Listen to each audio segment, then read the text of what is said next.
First time for Countdown's number 2 story, today's worst persons in the world. The bronze to Billo the Clown, who loosed one of his stalker producers on another innocent victim. This time it's Florida Congressman Bob Wexler, who, quite within the law, owns a home in Maryland near where he works at the U.S. Capitol, while listing the home of his in-laws as his residence in Florida. Billo sent his minion to confront Wexler at his home in Florida to confront him about something the clown made up called presidential or residential fraud. Dr. Freud. Fox also again altered a photo of Wexler to make his lips bright red. Guest John Fund tried to explain to Billy that Wexler was within the law, so the Frank Burns of News then speculated that Wexler was somehow trying to cheat Florida out of income tax.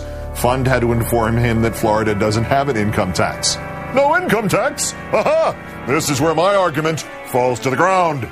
The runner-up, Senator Joe Lieberman of Connecticut, despite his great friend John McCain's having disassociated himself from Pastor John Hagee, following Hagee's remarks blaming New Orleans for Katrina, insulting the gays, insulting the Catholic Church, etc., etc. Lieberman still went to Hagee's Christian United for Israel Summit in Washington, still spoke to the crowd, and still defended Hagee. In fact, he did much more than that. He compared Hagee to a couple of biblical figures. All of them, quote, are humans, great humans, but with human failings.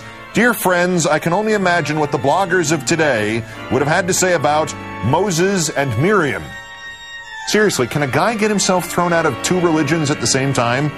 But the winner, Brian Kilmead of Fixed News, reading the talking point that Iraq is going so well, they will be dismantling the green zone in 6 months, and announcing, quote, convoy attacks are down to 1%. That's the same percentage that's in America. I think there's just as many convoy attacks in America as there are in Iraq.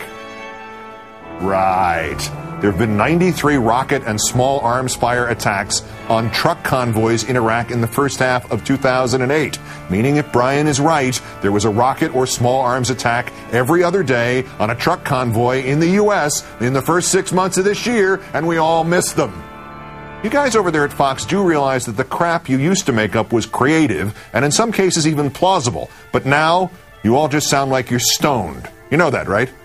Brian, 93 convoy attacks in America this year. Kilmead of Fox Noise. Today's worst person in the world.